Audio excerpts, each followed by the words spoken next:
In a world that glorifies the seen, the tangible, and the measurable, we often forget the essence of our existence, the soul. The body, with all its pleasures and pains, is but a temporary vessel, a fleeting shell that will one day return to dust. But the soul, the silent and eternal witness to our journey, is what defines who we truly are. The world has taught us to value appearances, to seek validation from others, and to measure success by external achievements. Yet, all of these are transient. Beauty fades, strength weakens, and possessions perish. If we invest all our efforts in what will ultimately decay, what remains when everything is stripped away? The soul.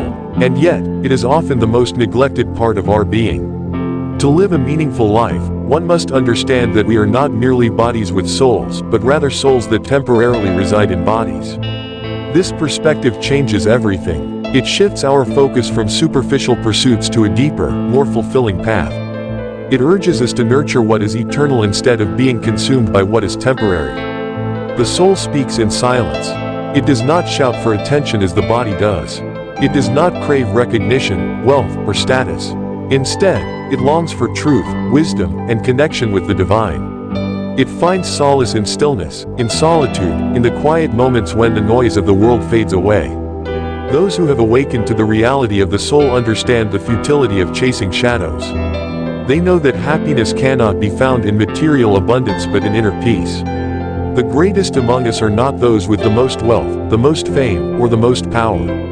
They are those who have conquered themselves, who have disciplined their desires, and who have purified their hearts. The world may not celebrate them, for their victories are invisible, their battles are fought in secret, and their strength is not measured by worldly standards. But these are the ones who truly live, for they have freed themselves from the illusion of the temporary and embraced the truth of the eternal. Pain and suffering are inevitable in this life, but they serve a purpose when viewed through the lens of the soul. The body may endure sickness, loss, and hardship, but these trials refine the soul, making it stronger, purer, and more resilient. If we live only for the comfort of the body, suffering will seem cruel and meaningless. But if we understand that the soul is being shaped, matured, and prepared for something greater, then even pain becomes a gift. To cultivate the soul requires effort, just as training the body does. It demands discipline, self-reflection, and a willingness to detach from the distractions that pull us away from our essence. It means choosing patience over anger, humility over pride, compassion over indifference. It is a lifelong journey, and there are no shortcuts. But the rewards are beyond anything the material world can offer: peace that surpasses understanding, love that is unconditional, and a freedom that no external circumstance can take away. In a world obsessed with speed, efficiency, and productivity, the soul moves at a different pace. It grows in moments of stillness, in deep contemplation, in acts of quiet kindness. It thrives when we seek truth, when we choose integrity over convenience, when we love without expecting anything in return. This is the true measure of greatness, not in what we accumulate, but in what we become.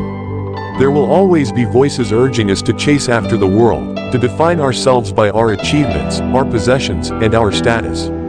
But the wise know that these things are illusions. They do not bring true fulfillment, only fleeting satisfaction. The soul, however, seeks something deeper, something real. It longs for meaning, for purpose, for connection with what is beyond the physical. To live for the soul is to live with intention, to recognize that every thought, every action, and every moment is an opportunity to grow in wisdom and love. It is to embrace simplicity, to find joy in the ordinary, to be present in the now. It is to seek truth, not comfort, and to choose the path that leads to inner transformation rather than external validation. The body will one day return to the earth, but the soul continues its journey. The question is not how much we have gained in this world, but how much we have grown. Have we loved deeply? Have we sought wisdom? Have we lived in alignment with our true nature? These are the questions that matter, the questions that will define the legacy of our being. The world will not always understand those who prioritize the soul. It may see them as strange, as out of touch, as indifferent to the things that others consider important. But those who have awakened to this truth do not seek the world's approval. They walk a different path, a quieter, more profound one. They know that their treasure is not in what can be seen, but in what can be felt, known, and experienced on a level beyond the physical. To be truly alive is to recognize that we are more than flesh and bone. It is to embrace the journey of the soul, to seek what is eternal, and to live with a purpose that transcends the temporary.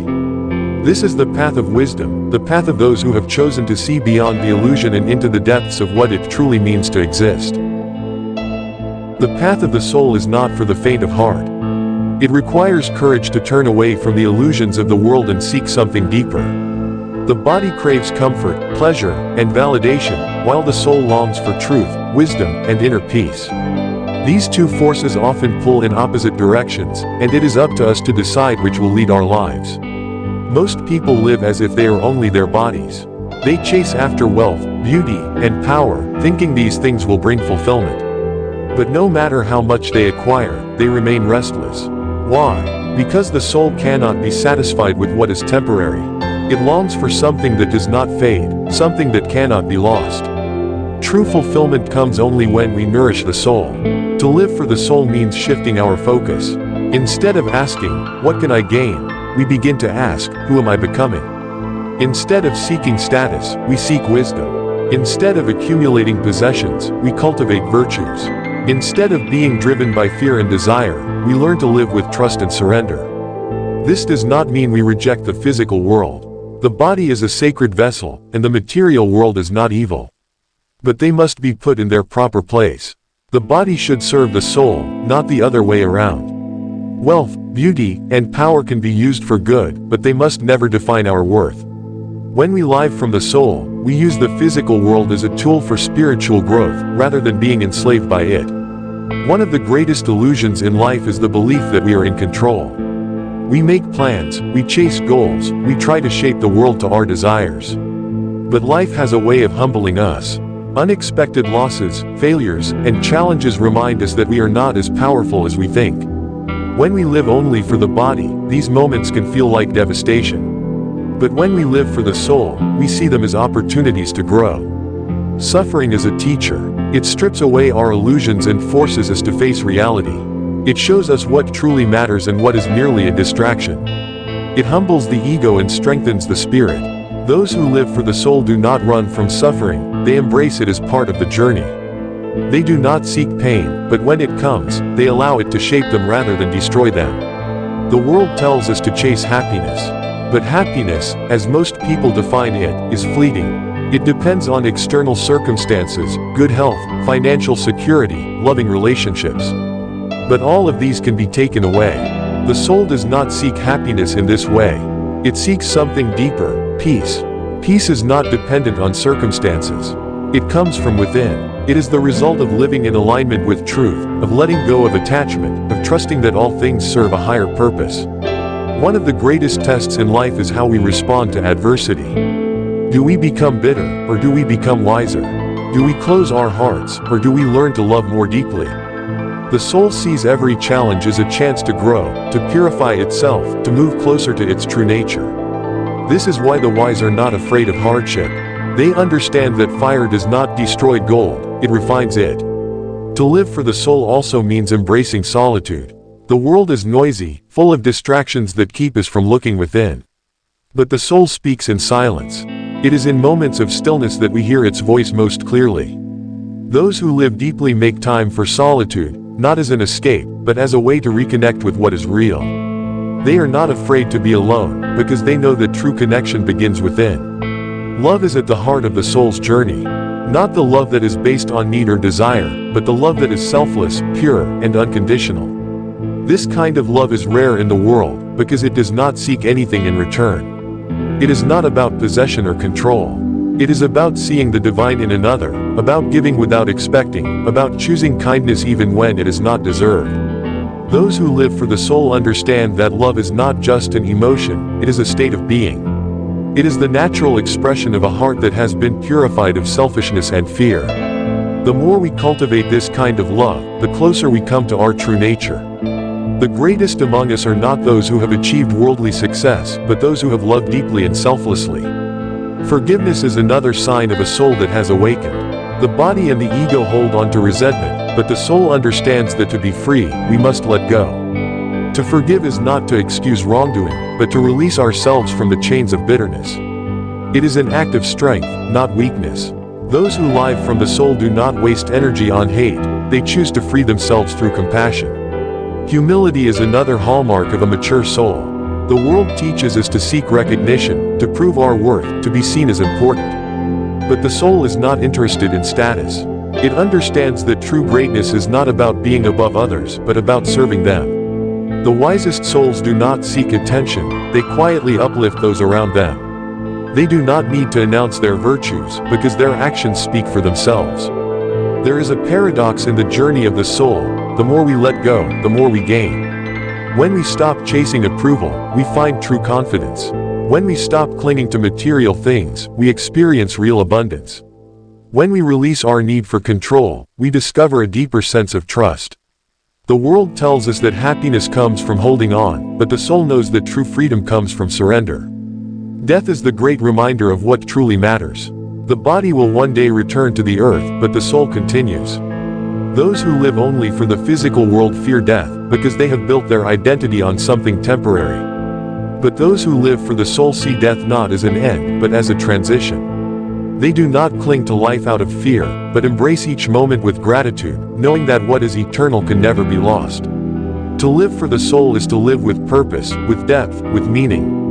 It is to see beyond the illusions of the world and to walk a path of wisdom and love. It is not always easy. It requires patience, discipline, and courage. But in the end, it is the only path that leads to true fulfillment. The world may not understand those who choose this path. They may seem different, even strange, to those who are still caught up in the pursuit of the temporary. But those who have awakened to this truth do not seek the world's approval. They walk in quiet confidence, knowing that they are living in alignment with what is real. The question is not how much we have achieved, how much we own, or how others see us. The question is, have we nurtured our souls? Have we loved deeply? Have we sought truth? Have we lived with wisdom? When everything else fades, these are the only things that will remain. To live for the soul is the greatest journey one can take. It is the journey home, to the essence of who we truly are. The journey of the soul is infinite, yet few truly embark on it with full awareness. Most people live as if they are their bodies, constantly feeding their desires, avoiding discomfort, and seeking fleeting pleasures. But there comes a moment in every life when the truth becomes undeniable. The body is temporary, but something within us remains unchanged. That something is the soul, the eternal essence that we so often neglect in favor of illusions. To recognize this truth is to awaken. It is to see beyond the surface and understand that our existence is not defined by what we do, what we own, or how others perceive us. It is defined by who we become. And who we become is shaped not by external achievements but by the quiet work of the soul, by the way we think, the way we love, and the way we respond to the unseen currents of life. There are many distractions on this path. The world constantly tells us that success is measured by status, that love is about possession, that security comes from control. But those who have walked the path of the soul know that these beliefs are illusions.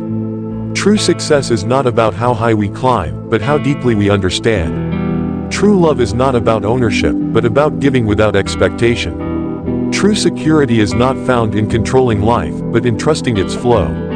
This journey requires deep inner work. It demands that we question everything we have been taught to believe. It asks us to step outside of the crowd, to walk in solitude if necessary, to embrace discomfort as a teacher. The soul is not nourished by ease and comfort alone. It is strengthened in the fires of challenge, in the moments when we must choose between what is easy and what is right. Every experience, every trial, and every relationship is an opportunity to refine the soul. Pain humbles us, love expands us, loss teaches us detachment, and solitude brings us back to ourselves. Those who live with awareness see these moments not as obstacles, but as stepping stones. They do not resist the lessons life offers, they embrace them, knowing that the soul is sculpted in silence, in suffering, and in surrender. One of the greatest obstacles on this path is attachment. The more we cling, to possessions, to people, to identities, the more we suffer. The world teaches us to accumulate, but the soul teaches us to let go. Freedom is not found in having more, but in needing less. Peace is not found in controlling life, but in surrendering to it. Letting go does not mean we do not care. It means we love purely, without trying to possess. It means we give our best without being attached to the outcome. It means we trust that whatever leaves our lives was never truly ours, and whatever remains is meant for our growth. Those who understand this walk lightly in the world, unburdened by fear, moving with grace and gratitude. The soul also thrives in simplicity. The modern world is filled with noise, constant entertainment, endless distractions, a relentless pursuit of more. But the soul speaks in stillness.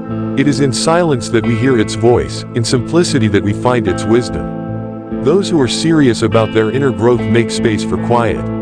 They do not fear being alone with their thoughts, because they know that within them lies the greatest truth. Spiritual maturity is not about knowing many things, it is about understanding a few things deeply. It is not about seeking mystical experiences, it is about living each moment with awareness. It is not about being perfect, it is about being real, being present, and being aligned with what is true. The body seeks comfort, but the soul seeks growth. There will be times when life does not go as planned, when dreams are shattered, when everything seems to fall apart. In these moments, the ego panics. But the soul remains steady. It understands that life is not happening to us, but for us. Every difficulty, every heartbreak, and every loss carries a hidden gift. The question is not, why is this happening? But, what is this teaching me? Those who live for the soul do not seek to escape suffering but to understand it. They do not run from pain but allow it to open them. They do not fear endings, because they know that every ending is also a beginning. This is the path of wisdom, the path of those who have chosen depth over distraction, meaning over comfort, truth over illusion. Love is the highest expression of the soul. Not love that is possessive, conditional, or based on need, but love that is selfless, unconditional, and free. This kind of love is not about receiving, it is about giving. It is not about control, it is about trust. It does not ask, what can I get? But, how can I serve? Few truly love in this way because it requires inner work. It requires removing the layers of fear, ego, and expectation that block the natural flow of love. But those who have done this work radiate something rare. Their presence is healing, their words are kind, and their hearts are open. They do not love because they need to, they love because they are loved. Humility is another sign of a soul that has awakened. The ego seeks to be seen, to be admired, to be acknowledged. But the soul does not need recognition. It does not seek to be above others, it seeks to serve. The wisest souls are often the quietest, not because they have nothing to say, but because they understand that truth does not need to be shouted. Forgiveness is an act of the soul. The body holds on to anger, the ego holds on to resentment, but the soul knows that to be free, we must release. Forgiveness is not about excusing wrongs, it is about freeing ourselves from their hold. Those who forgive do not do so because the other person deserves it, but because their own soul deserves peace. At the end of life, when the body weakens and all that once seemed important fades away, what remains? Not wealth, not status, not the approval of others. What remains is the soul, what it has learned, how it has loved, and how it has grown. The ultimate measure of a life is not what was accumulated, but what was cultivated within. The world may not understand those who live for the soul. They may seem different, detached, even indifferent to the things that most people chase. But they are not indifferent, they simply see differently. They do not place their worth in what is temporary, but in what is eternal. To walk this path is not easy. It requires strength to resist the pull of illusion, courage to stand alone, and patience to grow in silence. But for those who choose it, the rewards are beyond anything the world can offer. There is a peace that cannot be disturbed, a love that cannot be lost, and a freedom that no external force can take away. The question is not whether we will die, but whether we will truly live. To live for the body is to live in fear, fear of loss, fear of failure, fear of the inevitable end. To live for the soul is to live in trust, trust in the unseen, trust in the journey, trust that every moment is exactly as it should be. When everything else is stripped away, when we stand face to face with the truth of our existence, will we regret how we lived? Or will we know, deep in our being, that we walk the path with wisdom, with love, and with courage? The choice is ours. The time is now. The soul waits for no one. The path of the soul is a quiet one, often unnoticed by the world. It does not seek recognition, applause, or validation. Instead, it moves inward, deepening its understanding, expanding in wisdom, and refining itself through experience. To live for the soul is to choose the unseen over the visible, the eternal over the temporary, and the truth over illusion. It is a path that requires solitude, reflection, and deep trust. Most people live reacting to life rather than understanding it. They allow circumstances to dictate their emotions, external validation to define their worth, and fleeting pleasures to determine their sense of fulfillment. But those who live for the soul see beyond these things. They do not chase after what is impermanent. Instead, they seek what is lasting: inner peace, wisdom, love, and a connection to something greater than themselves. To embark on the journey of the soul requires courage. It demands that we step away from the crowd, that we stop measuring our worth by worldly standards, and that we become comfortable with being misunderstood. The world does not always value inner growth. It celebrates the material, the external, the superficial. But those who understand the deeper truths of existence do not seek to fit in, they seek to awaken. Awakening is not an event, it is a process. It is a gradual shedding of illusions, a continuous letting go of what no longer serves us. It is painful at times because it requires us to release attachments, to ideas, to identities, to relationships that no longer align with our higher self. But with every layer that is removed, we become lighter. With every falsehood that is let go, we move closer to truth. The soul does not rush. Unlike the body, which is impatient for results, the soul understands the necessity of time. Growth happens in silence, in seasons of waiting, in moments of stillness where nothing seems to be changing. But beneath the surface, transformation is taking place. Just as a seed must be buried in darkness before it can sprout, the soul often undergoes its greatest growth in moments of difficulty, solitude, and uncertainty. One of the greatest illusions in life is the belief that we are separate, from others, from nature, from the divine. But the soul knows that all things are connected. It understands that every interaction, every encounter, and every experience is part of a greater whole. Those who live for the soul do not see others as competitors, but as fellow travelers. They do not seek to dominate or control, but to understand and uplift. To live from the soul is to live with love, not the kind of love that is based on need or desire, but a love that is unconditional, selfless, and pure. This love does not ask, "What can I gain?" but "How can I serve?" It is not about possession but about freedom, not about control but about trust. The more one grows spiritually, the more love flows naturally, not just toward those who are easy to love, but toward all beings. This kind of love is a reflection of a heart that has been purified of selfishness, fear, and attachment. It does not seek validation, nor does it demand recognition.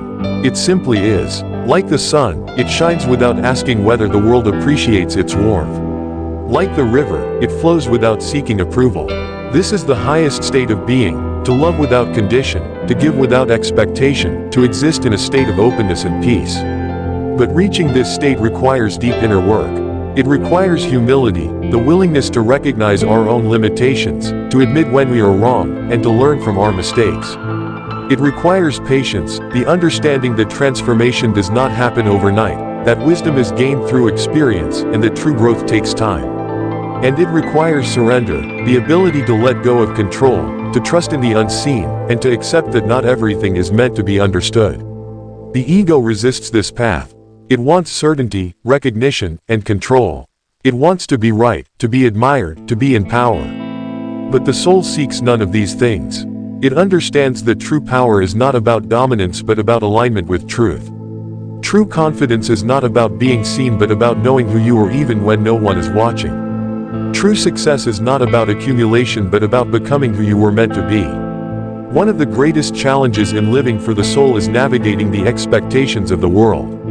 Society tells us to chase after careers, achievements, and social status. It tells us that our worth is measured by our productivity, our appearance, and our possessions. But those who have awakened to the truth see through this illusion. They understand that real fulfillment comes not from what we do but from how we live. To live for the soul is to live with intention. It is to choose presence over distraction, depth over surface-level engagement, and meaning over mindless routine. It is to wake up each day and ask, what kind of person am I becoming? Rather than what can I accomplish today? It is to make decisions based on what is right, not on what is easy or popular. There will be moments of doubt on this path. The mind will question, am I doing the right thing? The world will tempt, why not take the easier road? The ego will whisper, you are missing out. But the soul knows. It always knows. Those who learn to listen to it will find a peace that no external achievement can provide, a fulfillment that no possession can replace, and a strength that no hardship can break. There is a quiet joy in living this way. It is not the loud, fleeting happiness that comes from temporary pleasures, but a deep, steady contentment that remains even in difficulty.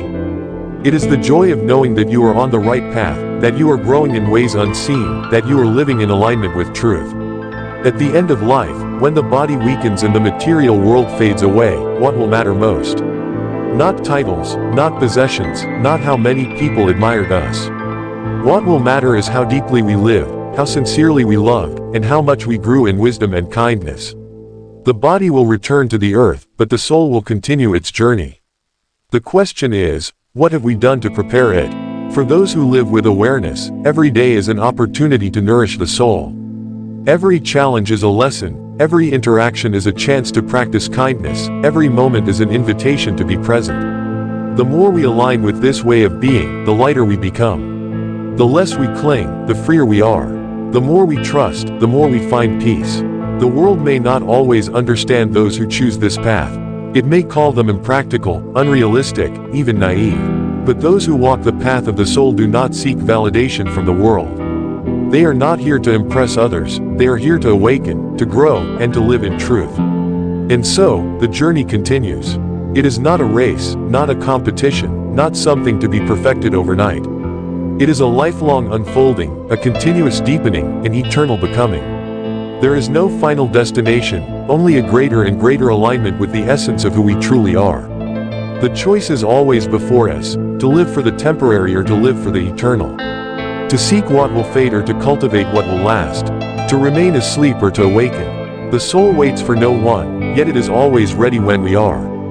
And when we finally choose to listen, to silence the noise, to let go of illusions, and to walk the path of truth, we will find that everything we have ever sought was within us all along. The journey of the soul is endless, yet every step brings us closer to truth. It is not a path that many choose, for it requires courage to walk away from illusions, strength to endure solitude, and wisdom to see beyond appearances.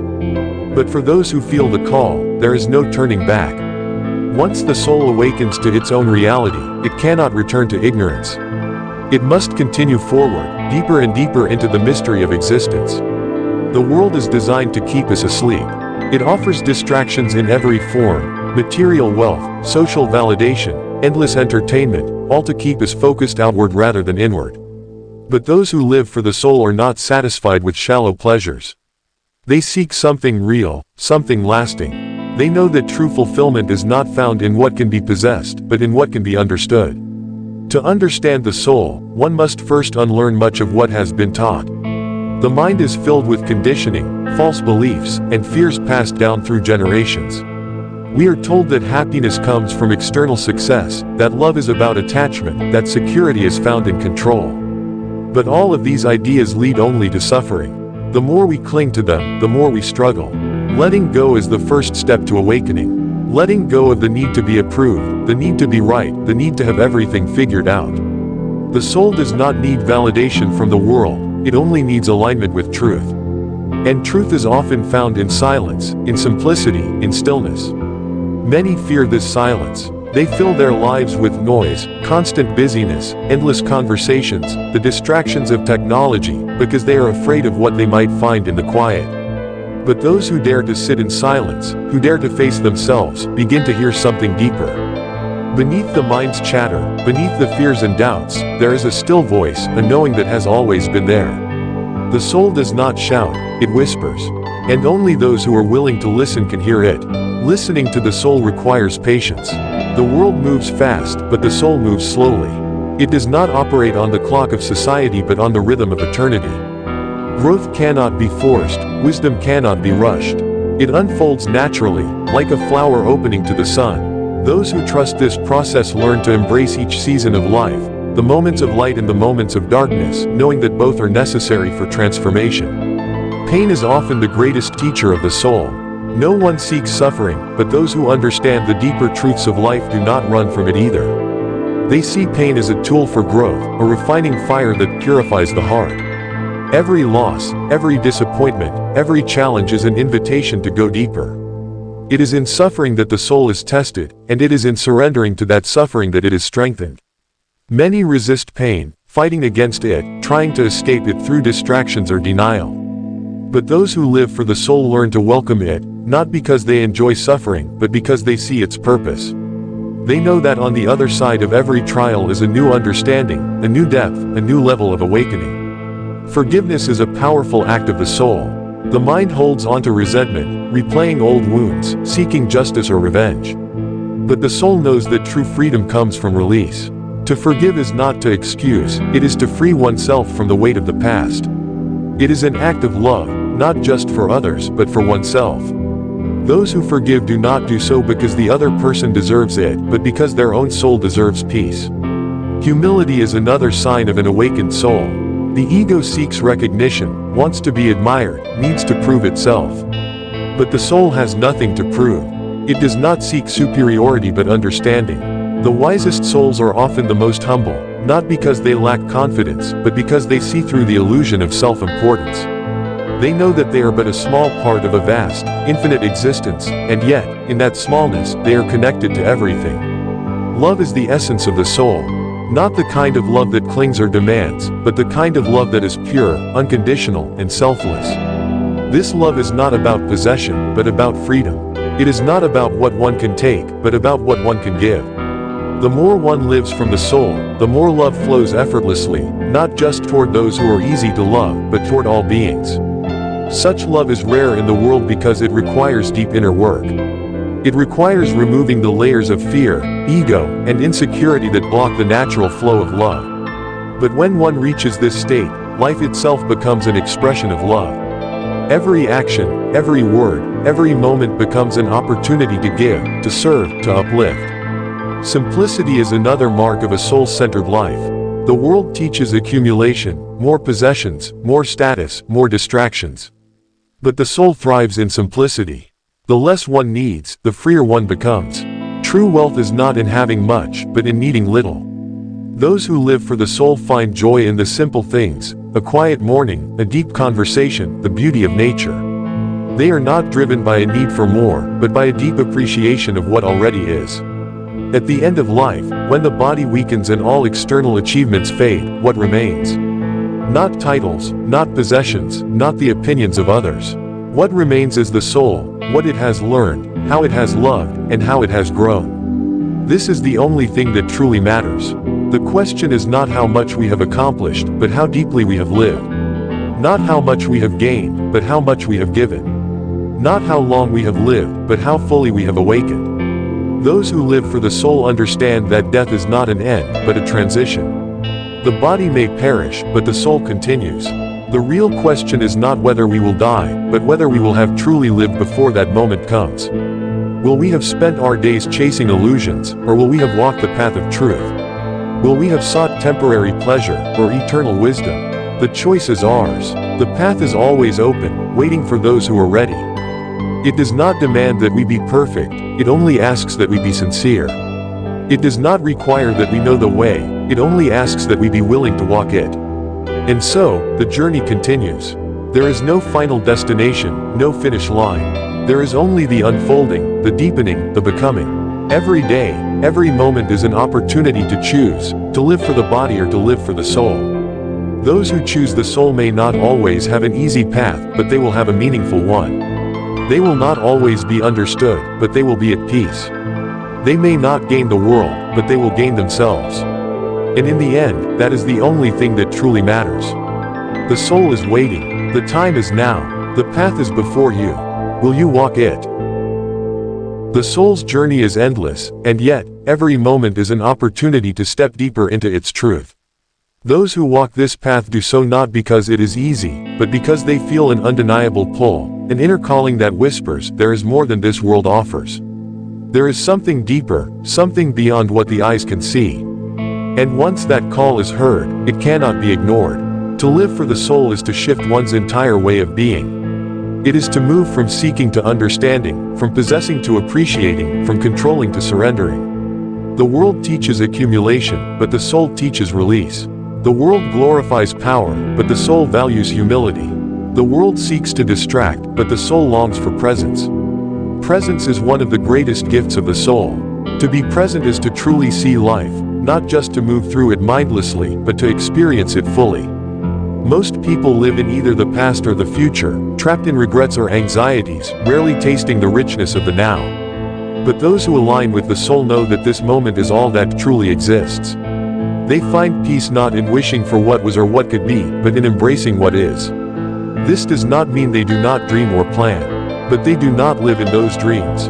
They do not postpone their joy, saying, "I will be happy when." They understand that happiness is not found in future achievements but in present awareness. It is not in what they accomplish, but in how they experience each step along the way. To live for the soul is also to live with awareness. Awareness of one's thoughts, one's actions, one's intentions. The unawakened move through life unconsciously, reacting rather than responding, following habits rather than choosing with intention. But those who cultivate awareness begin to see. They see their own patterns, their own fears, their own desires. And in that seeing, they gain the power to change. Change is inevitable for those who walk the path of the soul. The deeper one goes, the more one must let go. Old beliefs fall away, old identities dissolve, old attachments lose their grip. This can be unsettling, even painful, but it is necessary. One cannot carry the weight of the past and still move freely toward truth. Yet, so many resist this change. They cling to what is familiar, even when it no longer serves them. They hold on to roles, relationships, and routines that keep them stagnant because they fear the unknown. But the soul is not afraid of the unknown, it is drawn to it. It knows that beyond the comfort of familiarity lies something greater, something truer. And those who trust the soul's calling will find that what they lose is nothing compared to what they gain. One of the greatest fears on this journey is the fear of being alone. The more one awakens, the more one may feel separate from those who do not yet see. Old friendships may no longer resonate, familiar conversations may feel shallow, and the things that once brought pleasure may seem empty. But this solitude is not a punishment, it is a blessing. It is in the quiet spaces that the soul speaks the loudest. And yet, true solitude is never loneliness. Those who live for the soul find that, even when physically alone, they are deeply connected, to themselves, to the universe, to the quiet presence that flows through all things. They no longer need constant validation, because they have found something greater, inner wholeness. This inner wholeness allows them to love without attachment. Love, in its purest form, is not about possession or control, it is about freedom. The unawakened seek to hold on to love, to make it theirs, to mold it into what they desire. But the awakened know that love is not something to be grasped, it is something to be given. And the more freely it is given, the more it flows. This love extends beyond personal relationships. It becomes a way of being, a love for all of existence, a love that sees beyond differences, beyond illusions of separation. It is the love of a soul that recognizes itself in all things. A love that does not need to be returned, because it exists for its own sake. Living in this way transforms even the simplest moments. A walk in nature becomes a sacred experience. A conversation becomes an opportunity for connection. A quiet morning becomes a time of deep gratitude. Nothing is mundane, because everything is seen through the eyes of the soul. But to reach this state, one must cultivate inner stillness. The mind is restless, always seeking, always analyzing, always planning. It is useful, but it is not the master. The soul speaks in silence, and only when the mind quiets can its wisdom be heard. Meditation, contemplation, solitude, these are not just practices, but doorways. They allow one to step beyond thought and into being. To sit in stillness is to meet oneself, to face one's fears, to see beyond the illusions of the mind. And in that space, truth is revealed, not through logic, but through direct experience. This truth is not something that can be taught, only discovered. Words can point toward it, but they cannot replace it. Each person must walk their own path, find their own way. But for those who seek sincerely, the path will always appear. And so, the journey continues. There is no end, only deeper understanding, greater love, fuller presence. There is no need to rush, no need to achieve. The soul is already whole, already wise, already free. The only task is to remember. To remember who we are beyond our names, beyond our roles, beyond our identities. To remember that we are not just bodies moving through time, but eternal beings experiencing this moment. To remember that we are not separate, but connected to all that is. And once this is remembered, everything changes. Not because the world changes, but because we do. We no longer seek meaning, we create it. We no longer chase happiness, we embody it. We no longer fear the unknown, we embrace it. This is the way of the soul. A path not of doing, but of being. A journey not outward, but inward. A realization that everything we have ever sought has been within us all along. And so, we walk, not to arrive, but simply to walk. Not to become, but to be. Not to find something outside of ourselves, but to awaken to what has always been. The choice is always before us. To live as we have been taught, or to live as we truly are. To remain asleep, or to awaken. To fear, or to love. The soul waits, patiently, endlessly. It does not force, it does not rush. It simply whispers, again and again, "Come home."